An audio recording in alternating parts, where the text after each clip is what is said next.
Hi guys, welcome to the MMA UK BJJ show. So today, joined by the man, Simon Squires.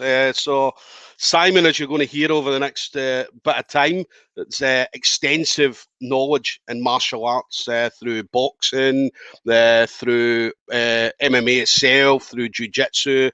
Currently a brown belt, I believe, under Tom Barlow and Chelsea Bainbridge-Donner.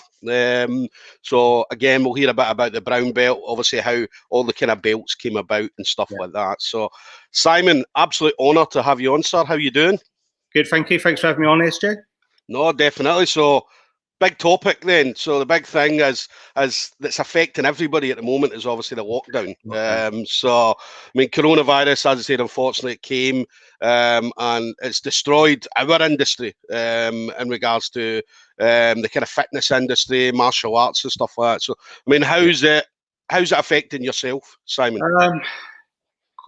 We've been quite lucky because we had a rough idea it was going to happen like beginning of last year. You know, you saw what was happening in the other countries and we were like, okay, this is sort of like going to happen. And then all of a sudden when it did happen, it's sort of like we only had like a couple of days notice. So one of our instructors said, oh, let's do about Zoom classes. So the first thing we went on is, okay, let's get all our classes on Zoom or as much as we possibly can.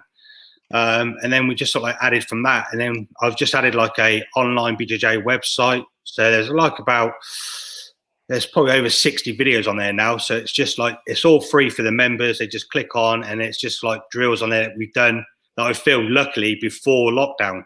So I sort of like started having this in my mind, what I wanted to do. So I thought, hey, let's start filming it and start putting it on there. Then John, the owner here, said that we've got Jen IT, you just send it to her. We can just create whatever you want. So I played about that through the first 3 or 4 weeks of lockdown, what I wanted, and sort of like sent a few of them over to like Tom Barlow and that, just to have a look at them, see what he thought of them. He said, yeah, that's great. Maybe change this or that, or get a different microphone. And he was great with helping with it sort of thing. So, and then we just started filming it and then started uploading it really. So then we just had like maybe 6 or 7 classes every day on the on our Zoom classes and that. So it's good.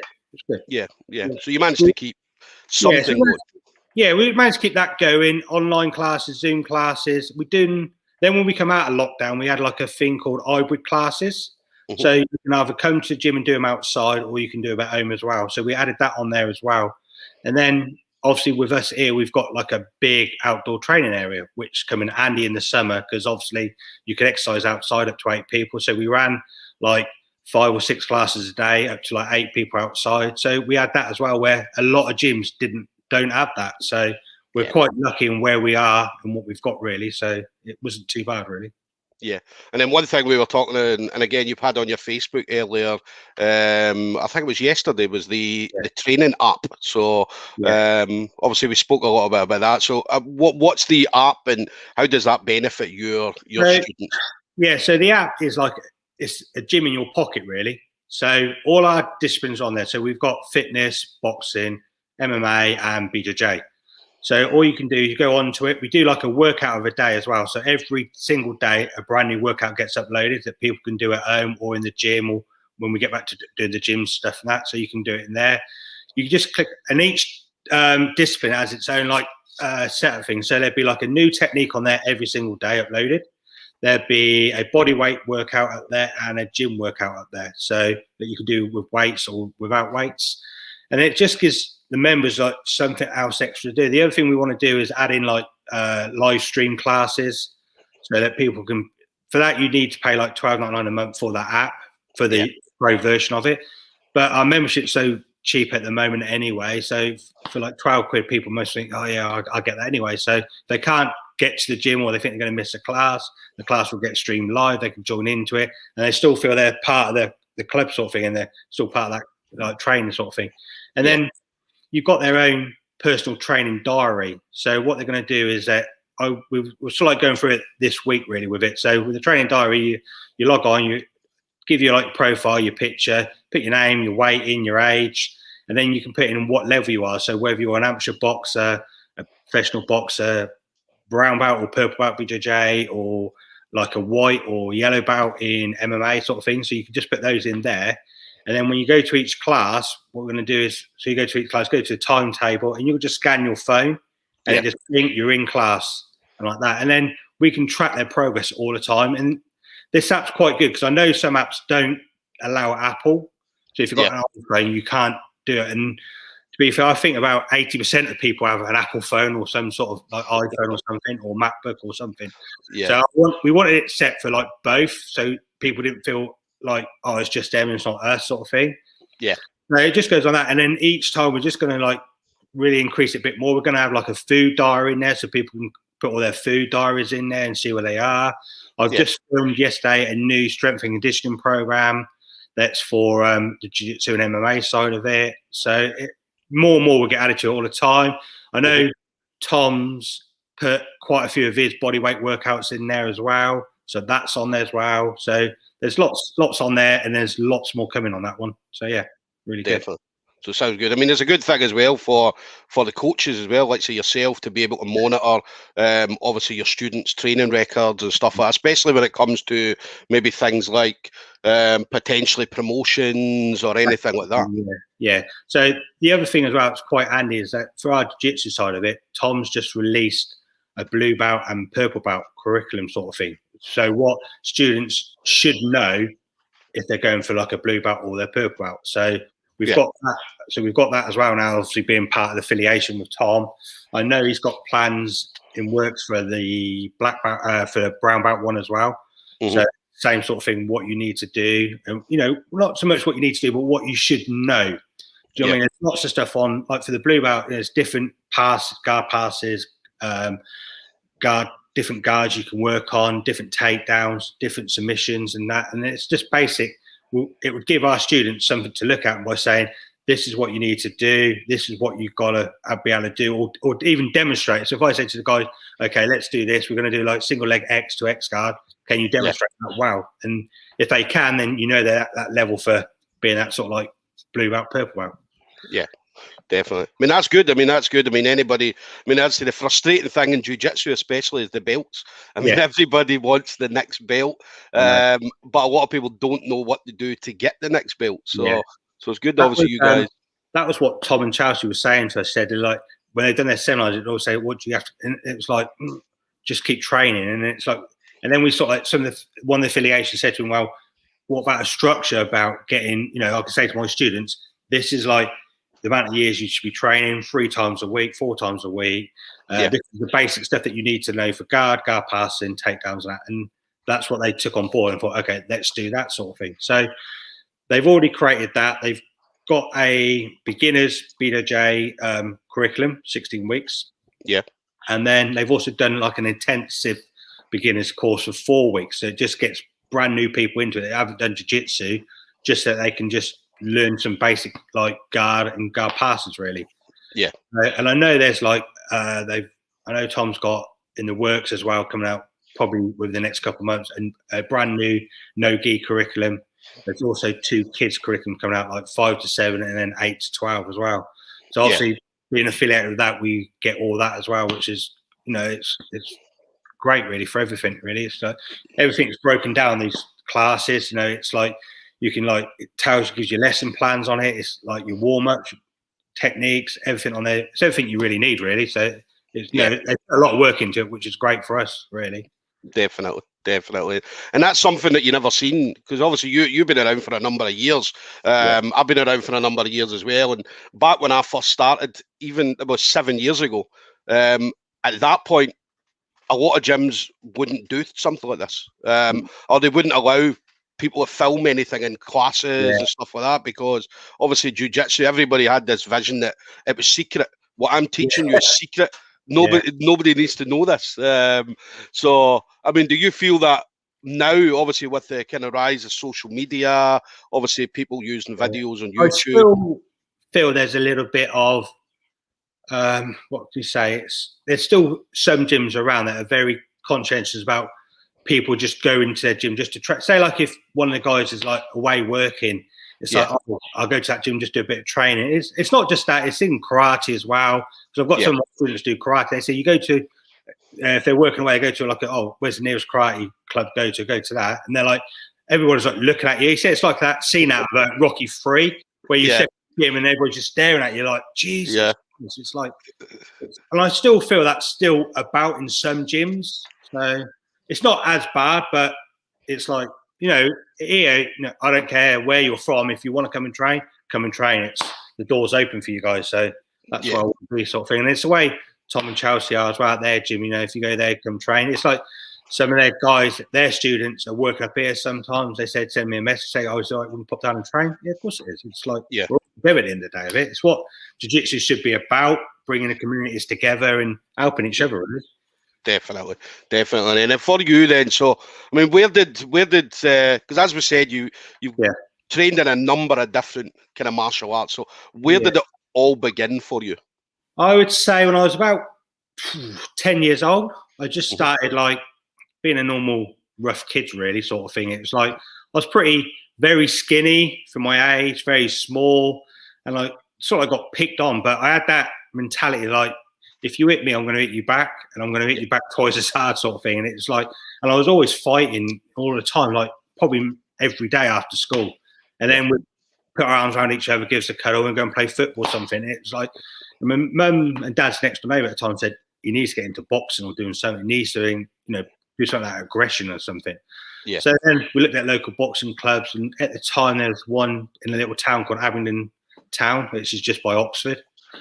And my dad took me there, and it's just like stuck really for like onwards. So I boxed from like 11 onwards, started doing that for a little bit, but then I was doing other stuff at school, like rugby, football, athletics and stuff like that. And I couldn't really do everything all at once. So I done that for a little bit, and then as you do, you get to that like 15 years age or 16, and you start meeting girls and going out with your friends. And so I just stopped training for a little bit of time. And then like when I got to probably about 16, I thought, let's start doing boxing. My dad said, well, you've got to pick one sport. You can't be good at everything. Just pick one, take your time, do your training, and then do that. So I went, okay, let's go with boxing. And then I was working at this company at the time, and there was a guy there that I sort of met called Tyrone Monahan. I don't know if you recognise the name or anything, where his dad, Paddy, was great friends with Muhammad Ali and travelled around the world with him and stuff like that. And then we were talking boxing and that, and Tyrone said, well, why don't you just come with me, and we'll do some training together, we'll do some running. My dad get you on the pads, and there's clubs gone back into it, like where it is in Aberdeen, we go back to there. So that's why, so from 16, really, that's when I started really getting back into the boxing and like training more for that sort of thing. So I went into like, I won the junior NABs, box for England. So just stuff like that, really. And it just got on and on and on. I sort of like went through, we have like seasons in amateur boxing. So some people don't realise that. So it goes from like probably September time till May time. And then I'd probably be boxing maybe Monday night, train Wednesday night, fight again Friday night. And it was like that all the time. But I was getting to the stage of I was like winning all the fights or knocking people out. And it's like I was going to shows all over the place and couldn't get any fights or anywhere. They said, no, your guy's too strong. And I was only fighting at like 59 kilos at the time. We travelled all the way. I remember travelling all the way to Gloucester, the other side of Gloucester. And about an hour and a half, 2 hours drive, it's snowing. Got there, oh no, you guys pulled out. And my dad was there at the time. He went, well, who we got from? So we got this guy, I was 18. They said, we've got this other guy, he's 26. And the club went, no, he's too strong. He's a full-grown adult. My dad went, no, we're not coming here for nothing. Let's put him in. So what's going to happen? We throw the towel in. But I ended up winning that fight anyway. So so we went into the amateur boxing for a bit, and then I sort of like got to the stage of had a few injuries, serious injuries really, and then I just thought, I've just got to pack it in because I've fractured my neck and my back a little bit. And I was in a neck brace and out of work for like 4 or 5 months, and I had to go physio for 3 months after that, just be able to walk properly. And you'd never be able to fight again. I was like, yeah, whatever. So I went back sparring and got caught with a big heavy shot, and my neck and that all went all tingling. I had a daughter at the time as well. She was only like 2 at the time, and I just thought, it's not worth the risk anymore. So I packed it all in, and then just after when I got into like late 20s, I thought, no, we started fighting again, really. So so that's how the boxing started, really. Yeah. So obviously boxing has got quite a high level, and then amateurs then. So obviously you mentioned there about boxing for England and stuff like that. So I mean, how was that? I mean, fighting for your country. Yeah, it's good. It's like there was me and another guy from the same gym that we always went to the shows together, and we both went to the home counties. We both went to fought against Northern West counties, and we both done that together. Really, so it was quite a good little level sort of thing, and it is really good. You know, just to say you've actually represented your country, sort of thing. And even though it wasn't like an eye level event, we just got picked because the guys that went for the home counties also automatically just got picked for those sort of things. So maybe I was lucky in my weight division. You know, I was only like 59 kilos. So, you know, maybe I was a bit lucky with that. But, you know, some of the other guys that were like, say, like hitting like the 70 kilos or 65 kilos, they had more people in that weight division. So it's obviously a bit harder for them. But no, it is a really great feeling to be able to do that and get that high level sort of thing. So it's a lot of our training. It's like, you know, I see people now that like it's like, oh, I need motivation, I need that. I was like, I was lucky, I never needed it. It's like I get up in the morning at 5:30 or 5 o'clock, whatever time it was. No one got me out of bed, no one done nothing. I looked out the window, it's snowing, raining, it's wet. Okay, let's go do my 4-mile run. I do my 4-mile run, and I done it so that it was in a set. Like we lived in a little village at a time, so it was 2 miles to the church, 2 miles all the way back. So I knew that you get some people say to me, why did you do that for? Why didn't you just go in a circle? I'm like, yeah, but it's a mental thing. What do you mean by that? I said, well, I could do that run. I could say to myself, oh, I sod this today. I'm turning back and going back. But I knew I had to get to that point, and I knew I had to come back. And then the good thing about it is that my dad was working down the other end of the village at the time. So he would go past me in the mornings and shout out the window, pick their feet up, you little git, you know, get on running a little bit, you know what I mean? And being like too slow at that. So he knew I was at certain points. But for motivation, I knew what I had to do. I knew what training I had to do, and that was it. It's like if I lost a fight, it's because he was better than me. It wasn't because my conditioning was rubbish. It wasn't because I wasn't fit enough. And it's like when we done all the sparring at the club, the coach would say, who's done their road work? Everybody was like, yeah, we've done it. Okay, let's spar. They're like, you haven't done it, and you haven't done it. I can tell you haven't done it. What are you lying for? It's like, you get found out in that ring, one way or the other. Yeah, definitely. It's the same with the jiu-jitsu mats, as you know. I mean, jiu-jitsu, the mats never lie. The ring doesn't lie. The octagon doesn't lie. No. So, you can and that's tell a good thing. Fitness and stuff. You know what I mean? Yeah. Definitely, that's a good thing about martial arts in general. Any kind of combat sports. I mean, as you can't bullshit your way through combat sports. I mean, as I said, you've got to put in the time. As you mentioned, you've got to get up in the morning and do that 4-mile run to the church and back, and whatever it is you're doing. So it's like you're trying to. Let's say you don't need motivation for it. You know you need to do it, so you've got to get up and do it. And if you get people trying to motivate you all the time to do it, you're in it for the wrong reasons, I think. Yeah. It's like sometimes I do have bad days. I'm like, I'm tired, I'm sore, I don't want to train. But once you've done that training session, you feel fantastic afterwards. And it's like you can't push people to do stuff. It's like my youngest son, I was trying to get him into jiu-jitsu. He's like, not interested in that. Don't want to do it, Dad. Not interested. And he goes and does his football, and he loves his football. And it's like, and it's like, I'm not going to push my kids to do something they don't want to do at the end of the time. They've got to enjoy it and love it and want to do it because they want to do it, not because I'm pushing them that way. So, yeah. I always say that to people as well. The biggest battle in training is getting to the gym. Once you get there, you're fine, you're training and stuff like that. But that's the biggest mind battle, is getting yourself to the gym. If you're feeling, look, I don't want to do this. But I mean, as soon as you get there, I'd say you see the guys around you, and I mean, everything's good. So it is like that. It's like some of my students are like, they text me and say, oh, I'm not coming to the gym today. I've had a bad day at work and family life and stuff like that. I said, okay, fine. So next day I give them a ring. What are you doing today? Oh, nothing. I say, I'm free. Let's go down and do a little bit of a training session. They're like, you do that for me? I went, yeah, of course I would. Come on, let's go. And a little kid, and they're like, because you're their coach, you're putting that little time out. They're like, do you want me to pay for that? I went, no, let's just go and train. Don't worry about it. Let's do it. And they're like, the next time they train their training session, they're like, oh, wow, that was great. Thank you for that. I'm like really buzzing for that. So you have to pick stuff out a little bit as well for your students, I think. So definitely. I used to do, obviously, my coach is Marcelo Nardini. And what we used to do is, I'm the kind of joker at the gym. So I like to have a laugh and enjoy it. Obviously, do the training, but then obviously have a laugh at the same time. So I used to do, anybody that never came to the gym for a while, I would do a missing poster.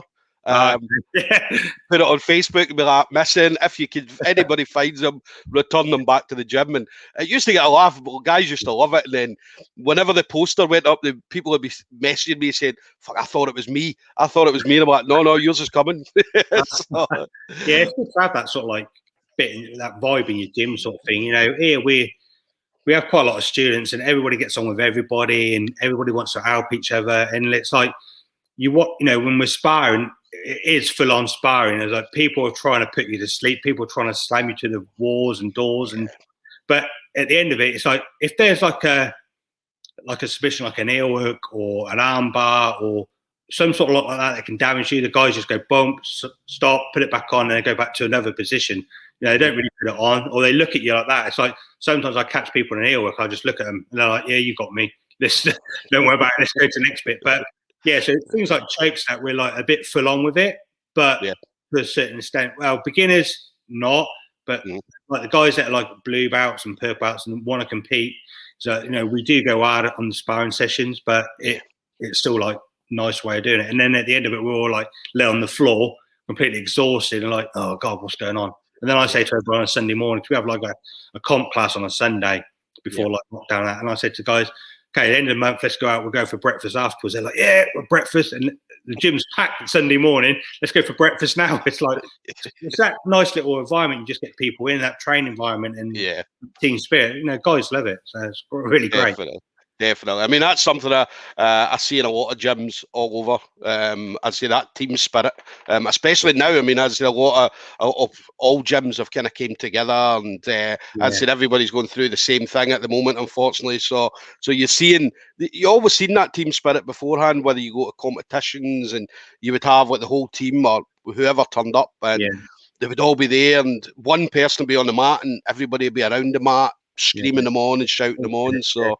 Because like when I went for like my MMA fights and stuff like that, I'd done them on my own. I had no coaches with me. Sometimes my like oldest son and that would come with me, sort of thing.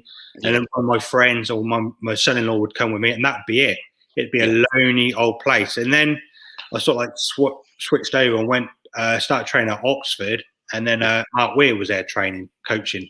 And then I sort of like got in with Mark and started coaching and helping, and then we started fighting, and then you go to like a fight with like the old team behind you, and it's a total different atmosphere, total different feeling. You go there to train together, you fight together. It's totally different. That's what I got down here. I said to you guys, I don't want you guys just going to a competition with just two of you. These are the list of competitions we've got coming up.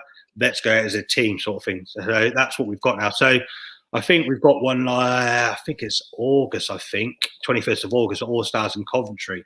So at the moment, I'm up to about 34 students that want to go. So, nice. So it's a bit a good little turnout for them guys. So, yeah, definitely. It's always good having people. I've been the same as you. I mean, I've travelled to competitions, and I've been the only me turned up with my backpack, my gi in the bag, ready to go. Won the competition, come home with a medal, and you're a hero. And then at the same time, I've been to competitions where there's like 40 or 50 people. Just a local competition behind you, all screaming your name. So I mean, as I said, it's always good. It's always good. List sort of thing, and that. Do you know what I mean? Especially when you had 3 or 4 matches, and then you've got another one. And they're all like, calling your name out, shouting, giving you a bit of encouragement. It gives that little bit of energy, I think. It does. It definitely does. So as I said, I've definitely seen both sides as well. So what was obviously you've boxing got you quite a serious injury, and then so what was your next step then? So did you go into, was it jiu-jitsu? No, I started boxing again at the age of about 27, 28, and then I suffered a little bit of a minor brain injury, sort of thing like that. And then I just thought, do I carry on or do I not carry on? So I carried on for a little bit, but then when you get to 30 years old, the ABA don't allow you to fight anymore unless you have a medical. Yeah. And then you have to have a medical every year then from 30 to 35, which I passed. I don't know how I passed it, but I did. But then once you get to 35, they don't allow you to fight anymore as an amateur level, which is a bit of a shame, really. I think if you pass the medical and you're medically fit, they should allow you to fight, really. So that was the downside. So then I thought, okay, what's next? And I remember growing up looking at UFC 1, UFC 2 with Kem Shamrock and all those guys, and I'm thinking, oh, I'd love to do that. Like, it was never in the UK sort of thing. And then I thought, okay, so I started doing like a little bit of like a Jack can do sort of thing, which wasn't really what I wanted to do, but it had your striking, your boxing, your kickboxing, and your grappling side of it. It also had weapon side of it as well, which I didn't really get, and I didn't really like it much. But it's mainly because I'm a left-handed person, I'm southpaw, and then most people when they coach you, it's like they do it the right-handed side, and it's a totally different way of doing it. And I just didn't really enjoy it. And I had the same feeling when I was boxing. It's like when I was boxing like at 11 or 12, 13, they said, oh, let's go orthodox. I'm like, yeah, but I'm left-handed. No, you're going orthodox. My dad went down there and went, no, he's left-handed. He fights left-handed, and that's it. Yeah, but no, just because you can't be bothered to teach him, I don't care. I'm paying you the money, teach him what the right way to do it. So I ended up doing both, really, left-handed and orthodox, like southpaw and orthodox, which is quite good. And then I thought, okay, let's try and look at some MMA stuff and that. And at the time, there was hardly any shows around. So we're talking like 2007, and trying to get a show or an amateur show and that, it was pretty hard to do. And then I managed to get in contact with James Price from Battle Arena. Yeah. And managed to get onto his show, which was really good. It's like in a Northampton nightclub sort of thing. So that's how that sort of like come about it, really. So I thought, what's the next step? I don't want to just sit at home and just not do nothing. I've been active all my life and I want to do it all the time. Even though like that, I was like, okay, let's just do some amateur fights and see how we got on with that. So I sort of went with that. I went over to different clubs and trained with Neil McLeod over at Aylesbury. He's a CSW affiliation as well under Eric. And then that's how I sort of got on with Eric as well, so like CSW stuff and sort of doing that. And we went to Rick Young's academy and we had like a coaching development course as well a couple of years ago, which is really good. And then I just got into MMA like that. And then I remember Neil McLeod saying to me, "Oh, why don't you go pro or something? Or do some professional fights?" And I was like, "No way." He said, "Oh, you get paid a little bit of money and the rounds are 5 minutes, but yeah, elbows and knees, it's not that much different." I'm like, well, it's quite a lot bit difference, but he said, yeah, but technically wise, jiu-jitsu is jiu-jitsu and striking. It's just the elbows and the knees were a little bit different. And then at the time of that as well, because amateur shows, you couldn't elbow, but you could actually knee to the face. And it's like, there was rules. Like one show would say you could punch the body, you can knee to the body, and then some of them you could knee to the head as well. You just couldn't elbow, really. And then some had ground and pounds, but no elbows. And it's like mix and match all over the place. But now it's like, this is the amateur rules, and this is what they are now. They're on all the shows now. Yeah. So then after a couple of amateur ones, like 4 or 5, I decided to go professional on that sort of thing. So it wasn't the greatest decision I made, but why not? Why not try it? It's like my first amateur professional fight was for TKMMA British title against Matt Holland. So he was 11-0, and then I remember my jiu-jitsu coach at the time, Draz. He was doing our jiu-jitsu coaching and that, and he said to me, "Oh, I've just seen your poster for Matt Holland." I went, "Yeah." He said, "You agreed to that?" I went, "Yeah." He said, "What'd you that for?" I went, "I'll be all right. It's just a fight, isn't it?" He's like, "Oh my god!" But I lost that on points, and I was a white belt at the time, and he was a blue belt.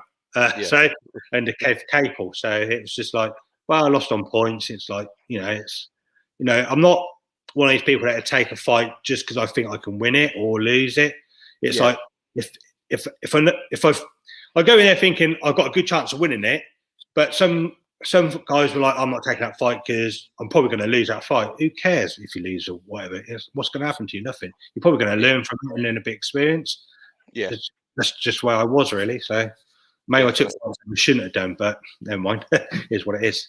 It is. I mean, it's one of these things. I mean, I'd say you get a lot of people out there saying, "Oh yeah, I'll fight anybody at any time," but there's not that many people that would fight anybody at any time. So no. It's a little bit like that with the boxing and the UFC now, because the UFC there's only one title for each weight division. Yeah. So if you want to be the champion, you got to be that person. Where in boxing, it's a lot of politics at the moment. So you've got the WBA, WBC, IBF, WBO, and it's like there's too many title bouts in that weight division, and it's like, oh, I'll fight you, but you got to come to my country, and then you got to do that, and I want this amount of money and that amount of money. It's crazy. It's like I don't know if you've seen that. I watched the Lennox Lewis documentary, and he said that when he fought Mike Tyson got 15 million, he got 10 million, Don King got 10 million. So how's that right? It's like it's crazy. It's like it's crazy. Yeah. It's definitely big money. It's big money that people are making in it nowadays. As I said, it's crazy. I mean, even a Conor McGregor. I mean, $100 million he got for fighting Mayweather. Never boxed a round in his life. Do you know what I mean? So gets £100 million. Because he's like, he talks his way into it, and he's. I think I just see on social media a couple of weeks ago that he sold his whiskey company now for 110 million. It's like he definitely doesn't make money. Well, that's a guy. I mean, 10 years ago. I mean, this guy was doing nothing. Had no money. He was. He was claiming a gyro. But I mean, as I said, now obviously he's worth, I don't know, maybe 200 million quid. Do you know what I mean? So doesn't need to fight, but still puts in the graft, still comes out. As I say, the mentality of some people, it's like when you're comfortable and you're like, it's like George St. Pierre said, like I was reading a bit what he was saying. It's like, when you're millions of pounds in the bank, you got silk sheets in your bed, beautiful wife next to you, loving home, family, kids. Can you really motivate yourself to get out of bed and get punched and dragged to the floor? And some people just can't do it no more once they've got to that certain standard. So it is definitely a mental thing more than anything, and whether you can do it or not. But obviously he still wants to do it, and why not? If he's hungry to do it and wants to train with it and make some more money, why not? Definitely. I mean, he's making 15-20 million a fight in the UFC after pay-per-views and stuff like that. So he's still making some money. I mean, obviously they mentioned that Dustin Poirier had the chance to fight for the title, but rejected it to fight Conor McGregor again because he knows that's the money fight. I mean, and Poirier's again at a point in his life where he's older, so the title's maybe not the best. He's obviously got a kid and stuff like that, so the title really is not going to bring him any real money. Conor McGregor will. So sometimes it is the certain fights that as fighters make fighters and styles make styles, and it's like that sort of thing. And so I watched a little bit of Tyrone Woodley today, and it's like he got caught with that big hand, and then he went down to the floor, and he obviously got caught at that downstep. But I'm thinking, why did he not defend it before he even got to it? It's like he just like, what am I doing here anymore? It's like, I'm done sort of thing. So it's one of those things, really. Definitely. And then for Jiu-Jitsu then, so I mean, when was it started, Jiu-Jitsu for you?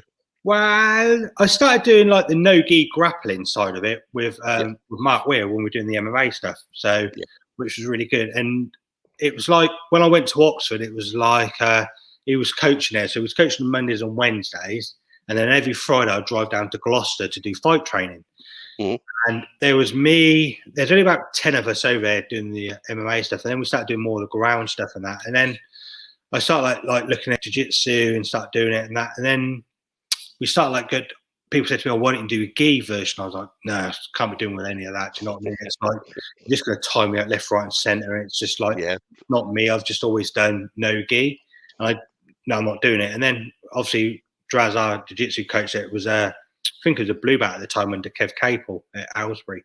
He was coming over to teach one of our classes and that. And then I started getting into it a bit more and the gi stuff. And I started finding it a little bit more interesting. And obviously Kev come over and taught sessions and stuff like that. And then it's like, I was like, okay, I can see the benefits of both now, sort of thing. So it's like, and I tell my students now, if you need to do both, and I say, if you look around at all the great academies, like Tom does gi and no gi, Kev does gi, no gi, Rogers does gi, no gi, Gracie Barry do the same. I said, those guys, you need to be doing both. And I said, the only way to look at it is if someone's on your back in no gi and you can control them, the right person when you're on top, then in a gi, it's going to be so much easier because you've got all the different leverages, the powers and stuff like that. And you haven't got like the sweatiness where you're slipping off. Yeah. And it's the same thing with like a gi. If you can escape someone on your back in a gi, come no gi, it should be a piece of cake for you. You should be able to do it and have a cup of tea and a slice of cake at the same time, sort of thing. So that's what I'm trying to say. And it's like, I see a lot of guys that, well, not just guys and females that just concentrate on gi stuff. And then when you pull their grips off or don't let them grip anything, they're like, oh, what? They're like a fish out of water. They haven't got a clue what to do. They don't know how to control someone or how to grip them up, or without look, the sleeves or collars, that they're pretty stuck. And I've seen like some people that are quite higher level jiu-jitsu guys that just do that gi, but when you pull the grips off, they're a little bit stuck what to do. And the vice versa, I've seen some guys that have done no gi and just done no gi. When they come to do gi, they're like, oh, not too sure on the grips and what to do. You need to do both. And not only that as well, it's in no gi, there's only a certain amount of guard passes you can teach, only a certain amount of takedowns you can teach, and only a certain stuff you can do, like attacking in closed guard and stuff like that. Where if you do a gi session, there's everything. You've got all your De La Rivas, your reverse De La Riva, you've got your worm guard, your reverse De La Riva worm guard, you've got all your lapel stuff, your collars and sleeves and cross collar chokes, lapel chokes. It opens up everything. So it gives you like so much more to learn and keep a bit more interested in that. I find that while I'm teaching no gi, I'm like, okay, we'll do this pass, that pass, this pass. And then it feels like after a while, you're sort of going back to it again, sort of thing, because there's only a certain amount of passes you can do and attacks you can do. And it's just like, it can be like that, where if you do like a gi stuff, you've got so much more you can do, sort of thing. You've got a lot more variety of it, sort of thing. Yeah. And what do you now? What do you prefer now? Do you still a no gi guy? You prefer no gi, or because so I'm 48 this year, and then a lot of the guys in the gym are like in their say like late 20s, early 30s, and some are even younger than that. And it's like I've got like a young lad called Eddie. He's only he'll be 17 this year, so he got his blue belt from me and Tom that last year when he was 16. And then he's super athletic, doesn't stop. Typical young lad. He's like all over the place. I'm like, I'm just going to grab all of you. I'm just going to lie on you for 5 seconds and just see what you do that way. It's like a nightmare. It's like cartwheel, assaulting and everything. They're like, I'm just getting tired just watching you. It's like I do prefer doing a bit of both. Yeah. But if I was a bit more honest, I definitely prefer teaching a gi session more than a no gi session, just because there's a lot more you can teach. Yeah. Yeah. Definitely. That's something you mentioned about obviously the kid. A lot of kids nowadays, I mean, they're coming through and they're doing all the kind of fancy stuff, the new school of jiu-jitsu. I mean, obviously the older guys, even myself included, still do the fundamental old school jiu-jitsu. So we'll pass the same way. We'll do you know what I mean? We'll get into side control. We'll go for similar submissions and things like that. Whereas the kids nowadays, I mean, they're doing, as I say, cartwheel passes, and they're berimbolo, they're inverting, and man, it's a joy to watch. Yeah, it's like my young, like Eddie, the young student. He'd go to like pull guard, he'd go De La Riva, and then he like sweep over and they're trying to invert underneath you. I'm like, I'm not having any of that. Get off of me. What are you doing? Like, Jesus Christ. Yeah. No, we've got yeah, okay, all right. Yeah. No, listen, we've got a couple in our gym. We've got a young kid, I mean, 18, a Rouge, and a Rouge blue belt. And I think he's been a blue belt again since he was about 16.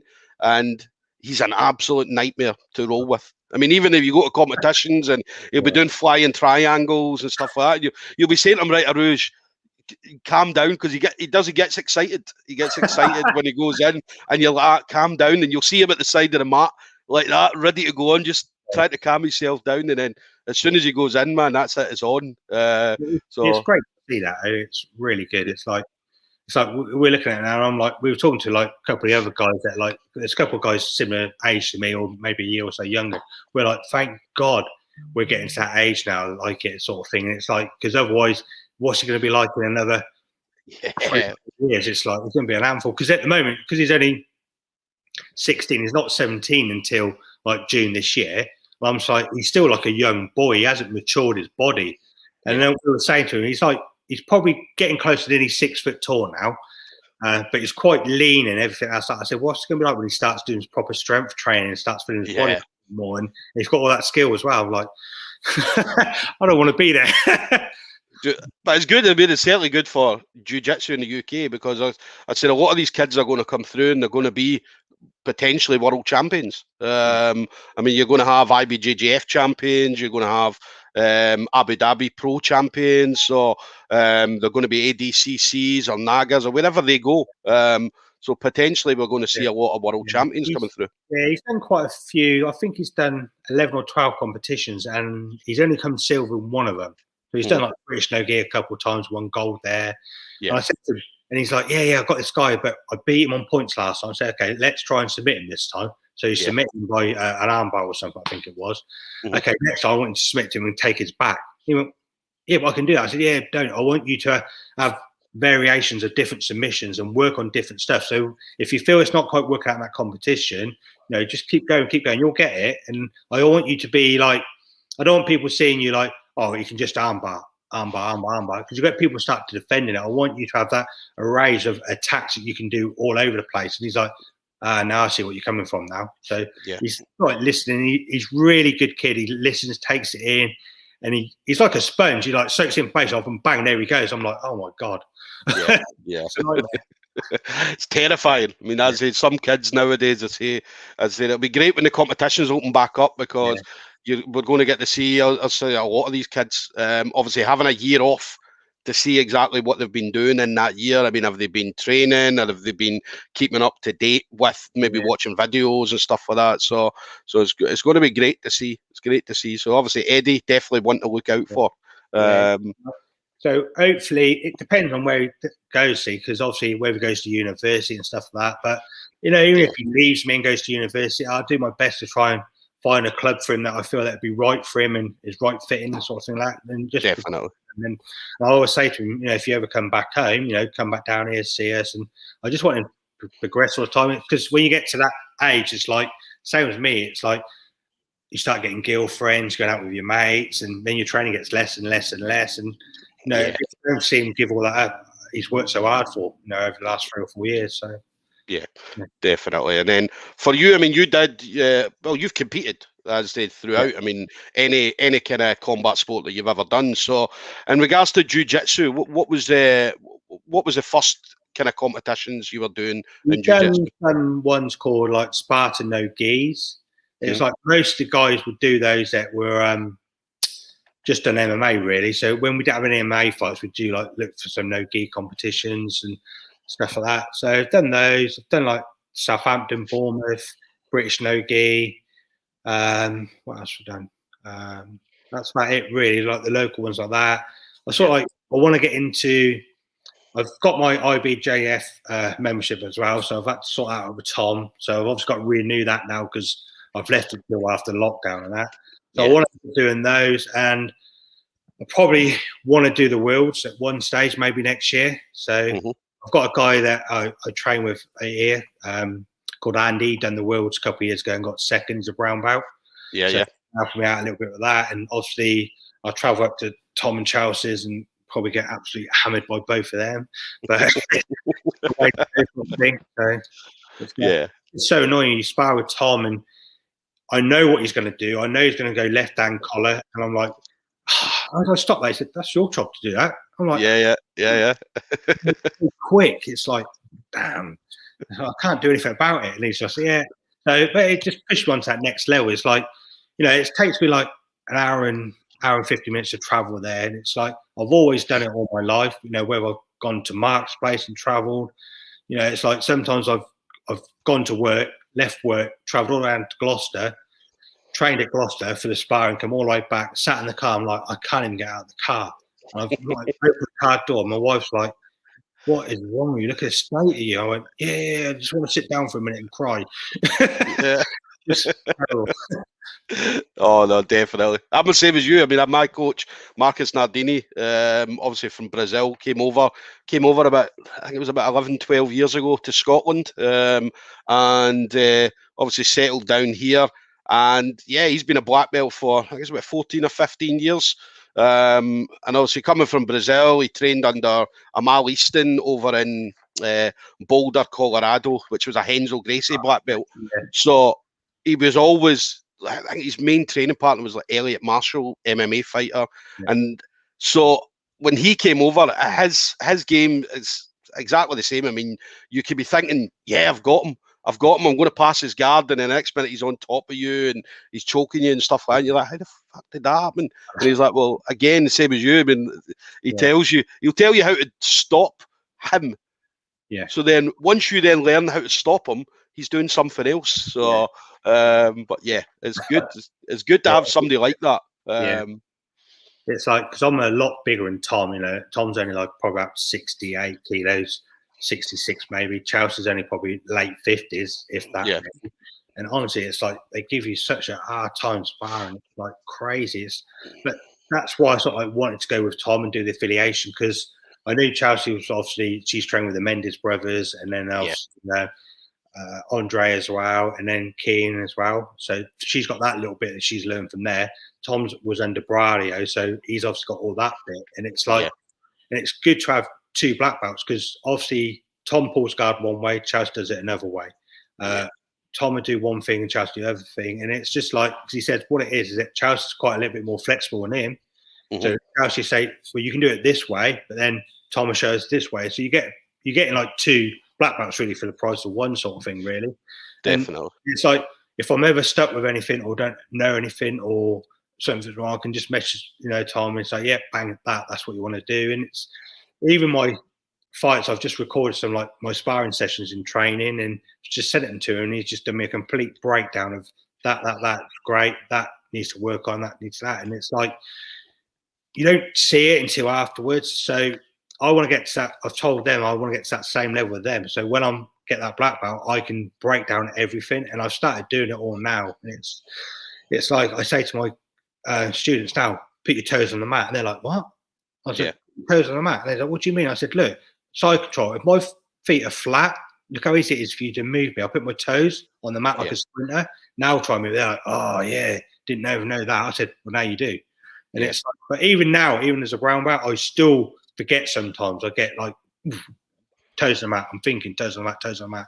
It makes a lot of difference sort of thing on it. Or it's like before I was with them, it's like I didn't really know what a leg drag was properly. Really, I'd never really been shown what that was, and it's like they show me a different style of jiu-jitsu, what was about sort of thing. It's like, you know, back control and mount control, and it's like stuff like that. It's just an whole new level of jiu-jitsu, really. And it's like you can see it in my students now. They're like getting more. You know, they're winning more. You know, tournaments and stuff like that. And it's really exciting. You know, I can't imagine what's going to be like in the next 1 or 2 years. You know, they've already got like affiliations scattered all around the country, and I'm thinking about another 3 or 4 years and what they do, not just for the affiliations but for everybody out there. It's like, you know, you look around at black belts, how many black belts have created a course how to get your blue belt, how to get your purple belt, for not for them but for everybody to use. It's, you know, their curriculums that, you know, people to use. There's not many people out there that have taken that time out to try and get everybody, you know, exactly the same as what they do. It's still, you know, look at some of the black belts, you know, how many have actually physically done it, sort of thing. You know, there's not that many. So, you know, they're doing a lot of work, and it's, you know, it's great to them, really.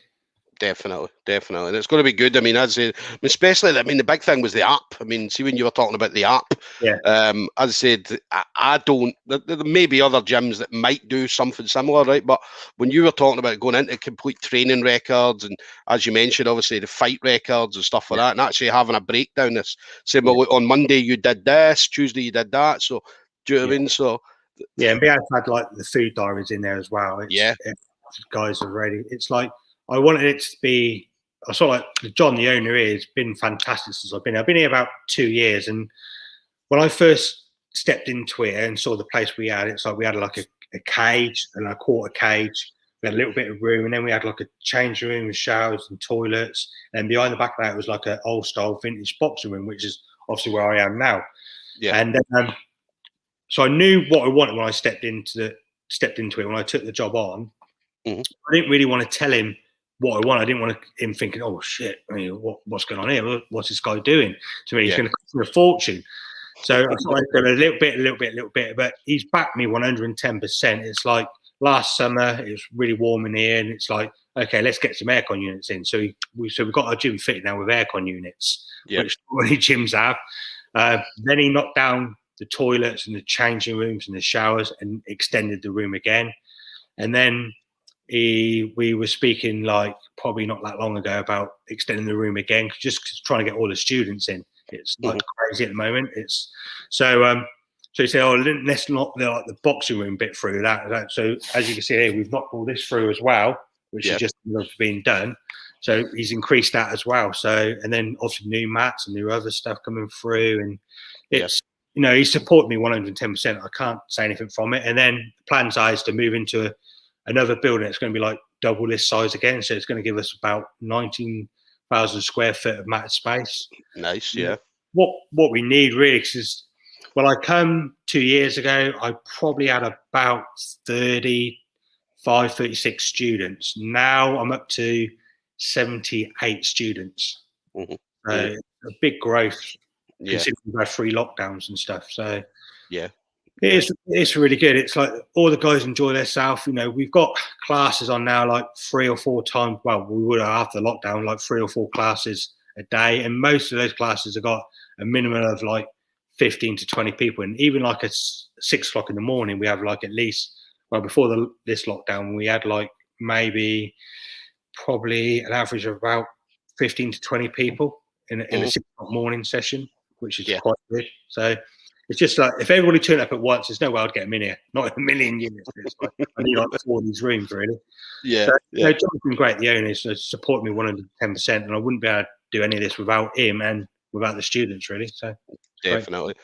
I mean, that's a good thing. I mean, having that support from John, as I said, he's willing. Obviously, you've got a vision, and John's willing to go along with it and back you, as you said, 110%. So it's good to have that relationship. Yeah, absolutely. It's like we're sort of like family anyway. So it's like it's made me more determined to make sure that what I do is right, and I can see it. It's like, so when I come in, I had that vision where I wanted to be, and like people said to me, "Yeah, you must have had a plan B or plan C." I went, "No, I don't have plan B, plan C, or nothing. I know what I want, and I get it, and that's all there is to it, really." It's like, if I start thinking, "Oh, if I don't have that, I can do this," and then it takes away from what you want to be doing in the first place.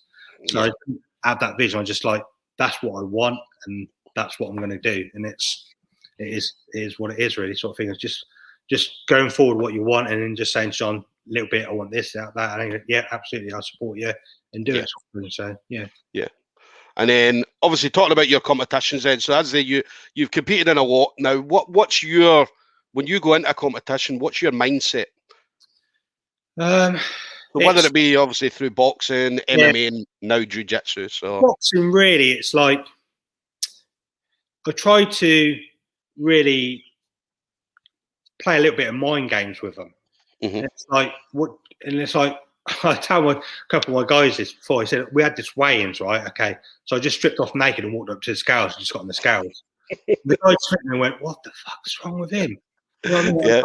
I think about 17, 18 that one, and the coach like, it's not all there, sort of thing. Do you know what I mean? It's like, do you know what I mean? It's like I try and get into their mind straight away, and it's like I have more. That was more for boxing and the MMA. The MMA, sometimes I was a little bit chilled out a little bit. It's like, I know you had Chris Fence on, didn't you, a couple of weeks ago? Yeah, and he did my corner a couple of times from my MMA fights, and I'm like, led down, chilled down in the dressing room. He went, "You're fighting in a minute." I went, "Yeah, I'm cool, man. I'm chilled." He's like, "Oh, okay, that's your way of doing it. Carry on." It's like, I can do a bit, but the jiu-jitsu, I sort of like, I go a bit quiet a couple of days before, sort of thing, especially for the MMA. Sometimes I go a bit quiet, and I get there to the mat. So as soon as I get to like when I did the British no gi, I sort of like looked at the mats, knew where I wanted to go, knew where the toilets were, knew where the warm-up area was. So I had that all in my mind set where everything was. And then it's a question of just like switching on, sort of thing. Make sure you're there early. Sometimes I'm like, I get there and I'm thinking, I got there too early, but I'd rather get there too early so you've got time to prepare. There's no point getting there like sometimes like you're on in 10 minutes. I'm like, geez, I ain't even warmed up properly, or stuff Yeah, like that. yeah, It's just getting that mindset in. I know where I need to go. I'm going to take him down. I'm going to get to the side. I'm going to get on top, and I'm going to stay on top. And it's that sort of mindset I have. And it's like when I'm teaching my students now, it's like I would say 80 to 85% of the stuff I teach is all about passing the guard, mm-hmm. or some sort of guard stuff. I don't really teach them much escapes, which I've got that from Tom and Chelsea. Because their mindset is, if an eye-level black belt gets to your back or gets to mount, you're pretty much over. It's finished. You know what I mean? So you should be fighting like your life depends on it before they get to that position. And I'm like, yeah, I see what you mean. So I had a real bad bit of for that. It's like MMA. I'd always teach myself to go into bad positions and fight out of it. Yeah. And then Tom said, you can't do that in jiu-jitsu. When you get to that eye level, you won't get out of it. And that's so I had to get that mindset out of my sort of like where I was sort of thing. So I tell the guys now, don't let people get to your back. Don't let people get to your mount. I said, you need to like fight like your life seriously depends on that situation. Then when you're on top, get on top and stay on top sort of thing. Yeah. It's a way of doing it. So I teach them to go through different guards. So, you know, so start off in like you put in guard, close guard. Okay. If they start to stand up and break the guard, okay, you know they're going to break your guard, go to De La Riva guard. When they start passing that, go to Spider guard. When they start past that, go to Lasso guard. When they go for that, go to De La Riva, reverse De La Riva, half guard, deep half guard. And then each one of those steps, you're trying to get out of it. And you're trying to look for sweeps and submissions all the time. And that's the mindset I've got into my guys now. So it's like not just the adults, but also the kids as well. You know, my kids are doing like overhead sweeps from Spider Guard. They're doing lasso stuff. So I'm sort of getting into that mindset now. It's like, this is where you're going to keep going forward. So it's good. Yeah. Let's just have that mindset really of like what you want to do and where you want to go sort of thing. Definitely. I mean, I'm the same as you. I mean, as I said, when I first started competing, I'd only ever trained to get the takedown, pass the guard, get in the side control, and then whether go for a bread cutter choke or whether go for Americana, Kimura, or something like that. And that was my game plan all the way. And I remember the first 7 competitions, I won gold in all 7 competitions, just doing that same thing, just over and over and over again, from white belt into blue belt. And then I went to the World Masters. That was my first kind of defeat in my division. And that was the first time I'd seen wrestling, proper wrestling. And I remember coming up against the big guy, Big Michael Whalen. And he, because I was smaller, I'm only, 5'4", 5'5". Everybody I'm fighting 6 feet tall plus. So I knew they couldn't take me down.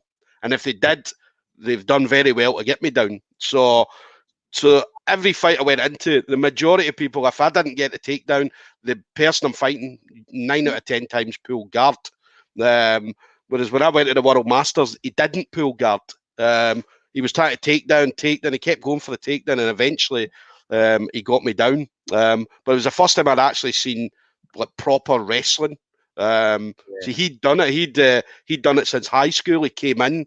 So it was the first time I'd seen that. But I said, mindset was exactly the same. Get on top and stay on top. Do you know what I mean? And what would I say? Dominance. Just have utter dominance over your opponent to the point where they're like, I can't do anything. I can't do nothing at all. So that was always my game. Yeah, so I always like try and go to the back. It's like, so if they're stronger than me, which doesn't really happen that often, but if they are, then they can't use that against me. Do you know what I mean? It's like, I'm going to make your life hell on that bottom side by hips, and I'm going to put all my weight on you. It's it's just like getting that. Because I've got quite, I think I've got about 15 or 16 Polish guys, students here, and their wrestling is like on a new level. I said, you must be doing this against you nappies. Do you know what I mean? It's like they pick you up and slam me, and I'm like, oh my God, I'm lucky I've got thick floor down here. It's like, but it's great because they all like help each other out, and it's you've got to have that mindset. And that I say to the guys, I try to get them to work on like points. So I say to them, look, remember these points when you're sparring all the time. Say you get to mount 4 points, back 4 points. If you pass, it's 2 points. Okay. If you sweep someone, it's the other points. And it's trying to have that mindset in your bit where you want to go. So don't forget, if you go to side control, there's no points. They're like, oh, yeah. I said, knee on belly would get you points, but then go to mount. If they go to mount, don't fight it. Let them turn, take their back. It's think of those points that you want to get all the time. They're like, oh, okay, now we're sort of like working on the point system.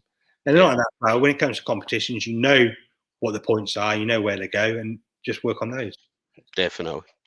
And then for you, then, what's your vision for the future, for you personally, Simon? Me, I want to. Obviously, the black belt's looming, sort of thing. So, obviously, whenever Tom and Chelsea says I'm ready for that, then great. It's like I know if I get that black belt, I've earned it through blood, sweat, and tears. And it's not like you've been here for 6 years, you've been a brown belt for 5 years, and then you've gone to see these amount of classes. So there you go, there's your black belt. I don't want that. I want it so that I've earned it in not just in coaching, but know everything I need to know, sort of thing. And then it's like being a white belt again. It's like start all over again, sort of thing. It's like, I remember Tom saying to me a few times, it's like you look more as a black belt than what he did getting his black belt. So obviously for me, then the journey starts all over again. It's age is playing on my time. My wife keeps saying to me now, oh, you'll be 50 in a couple of years. I went, I don't care. I can still do all this. You know what I mean? I'm wrestling with the guys that are like 30 years old or 30, 35, and I'm still getting on top and I'm still beating them. But they don't I can't get out of bed the next day properly. So that's what I want. I want to build. So when I do finish and leave, sort of leave what I'm doing, I want it in there so that somebody else can take over and just put their own little stamp on it, whether it be one of my sons or whether it be somebody else. I don't know. It's just, I want to compete still, and I feel that I can compete, whether it's the Worlds or Euros or anything like that. I do want to give those a shot, whether it's I'm still a brown belt or whether I'll be a black belt. I don't know, but I will still 100% train on that sort of thing like that. I've brought in a proper strength and conditioning coach, the guys from Gecko. So he's been helping me a lot now, and I feel so much stronger and fitter than what I did back then. I sort of like bulk up more. So I'm around about 92 kilos at the moment. So I want to drop the fat back down again, but I know that I've put all the extra muscle on. And then he's worked with the Judo Olympic team in 2012. So he knows, and he was also a blue belt, I think, as well in Jiu-Jitsu. So he knows all the stuff like that. So he's helped me massively with that. And it's just like really, I just keep building the club up and then getting to the stage that we've got. The aim is I want to get 100 members in. That's my target. So 100 members that do Jiu-Jitsu or MMA. That's what I want over the rest of this year, I think. I'm not far from it, but I'm getting close to it. And then it'd be the next step sort of thing. So then obviously we're moving into our new building and stuff like that. And our weights room would come over to here. It's just keep progressing, just having little set goals. Yeah.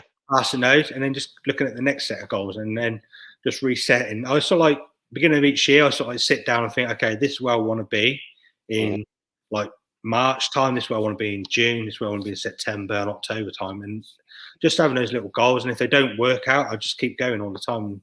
I'll get there in the end. I know I will. So, well, you know yourself. I mean, when the gyms eventually do fully open, you're going to get new members are going to come. As I said, it's a guaranteed. As I said, a lot of people have done nothing for a year, so they're going to want to do something, whether it be obviously weights or fitness or martial arts, boxing or whatever they want to do. So the members are going to come. The Worlds as well. I mean, the Worlds and the Euros. I mean, unbelievable. I mean, Simon, when you go there, the atmosphere is unbelievable. I mean, you walk in and especially the Euros obviously being in Lisbon, it's about 40 quid return on a plane. And if you get an Airbnb, you're maybe talking about 50 or 60 quid a day for an Airbnb, which a couple of days is not too bad. But the atmosphere, I mean, walking in, it's like, it's loud, so loud. You walk in, the noise is unbelievable. Everybody's banging and making hundreds of noise. Teams everywhere. And the big thing as well, I mean, anybody like top level jiu-jitsu guys just wandering about, like Ronaldo or Messi. You imagine Ronaldo or Messi just kicking about, walking about among the fans and stuff like that. It's never going to happen. But obviously the Euros and the World Masters and stuff like that, the Worlds. Yeah, unbelievable. But you'll enjoy it. I mean, you'll do well. You'll do really well at it. Good. Yeah, I'm looking forward to it. It's just like I have to have things to like test myself a little bit. You know what I mean? I can't just be this. I don't want to be this person like, oh, I wish I'd done that. So I'm going to do it, and if it doesn't work out, I don't win anything. Or I don't get gold or silver or bronze or whatever. So what? At least I've done it. I don't want to think to myself in 4 years' time, I wish I'd done that. You know what I mean? I don't want that question sort of thing. I want to just give everything I got, and then not that as well. It comes as valuable experience for my students because I've been there and done it. It's like when they train, it's like I say to them, it's nothing that I wouldn't do myself that I'm asking you to do. You know what I mean? Yeah. And I say to them now, it's like, they're gassed, they're tired, they're after, they've had our sparring sessions. I said, I'm 47 years old. I'm doing it. I'm sparring with you guys. If I can do it, you can do it, guys. Come on, let's just dig deep and get in there. And they do. And I think they appreciate it. I think so. Yeah, definitely. And then in regards to contact, then Simon. So obviously it's South Morton Boxing Club. Am I right? Am I saying that properly? Yeah. So South Morton Boxing Club. We've got like a Instagram page, Facebook page, click on that. We always put like daily posts up there, workout stuff like that. Obviously you can catch me on Instagram as well. So it's Simon Squires 06.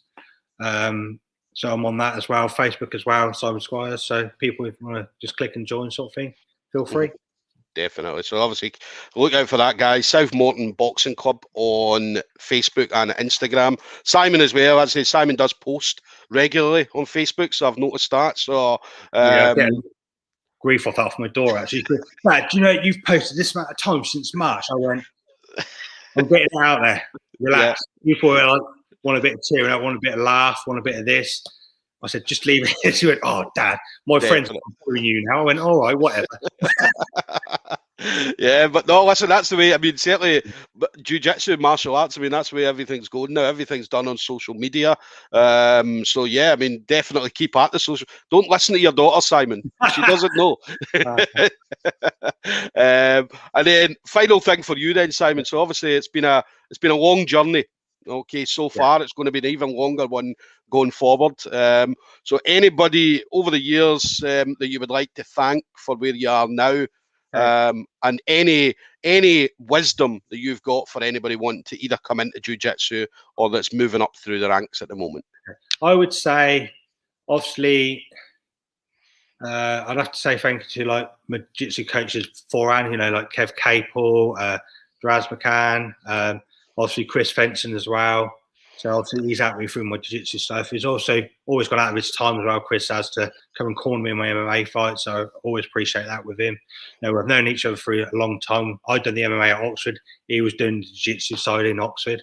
Mm-hmm. So those, obviously all my family, students, without those, I wouldn't be able to do this. So, they don't realise how grateful and thankful I am for them to be here and trust me in their like teaching and coaching them. So without those, I wouldn't be here. Obviously, John, the owner, without his backing and support, we wouldn't be here. Sorry. My wife for putting up with all the crap I give her sometimes, sort of thing. I do get moody. I do get fed up. I do get tired. And she's always been there and supported me. And also Tom and Chelsea, without them and their support is absolutely insane and immense. I can't thank them both enough, not just for me, but for my students, and not just for our affiliations, but for everybody out there.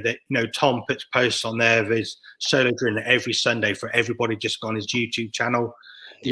There's not many people that go out their way for everybody. You know what I mean? It's like you were saying, you had this, I remember Eric was saying, when I was with Eric Paulson, he was saying he wanted to learn jiu-jitsu, and it's like, no, I'm not teaching you because you're not a Gracie. And he said, I just want to learn from the best.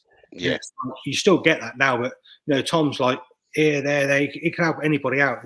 Him and Chelsea, like super that. And then for wisdom, I would say if you want to do jiu-jitsu, 100% do it, because it's like you're getting a brand new family. If you see what I mean, it's an extended family. It's like unless you do it, you can't really explain what it is. You get you make new friends. You talk about different stuff. You go on there. We talk about our days at work, our family life. We laugh and joke about our kids and our families, and you know, we sort of like laugh and joke, oh, the wife's moaning because I've gone training. And I was like, yeah, I've got that as well. And it's like, you know, I mean, it is an extended family. It's nothing you would have in any other sport, but you sort of get it like MMA as well. It's like, you know, we go to different shows. You've been in that cage with someone. You've actually knocked the crap out of each other, and then you see them at another show. You're like, yeah, Cully, how you been? Yeah. It is martial arts is a total new experience and different experience. Unless you experience it yourself, it's hard to explain what it is. But if you want to do jiu-jitsu, go and do it, because you'll regret it if you don't do it. You'll like think, oh man, this is such a buzz doing this. You know what I mean? I say to my wife about it. She's like, I'm not having anybody rolling over me. I'm not having sweat dripping on me. No way am I doing that. And some people do think like that, but after one class, they're like, man, that is buzzing. I'm really enjoying that. It's great. Definitely. But definitely go and try it out. It's one of these things, jiu-jitsu. I mean, although you're doing it and you're working out, you don't feel like you're working out. If you, because obviously you're rolling about and stuff like that, and I say you're working different muscles, you're sweating, I mean, everything's working. Whereas in my head, I don't look at it as exercise, or I don't look at it as a workout.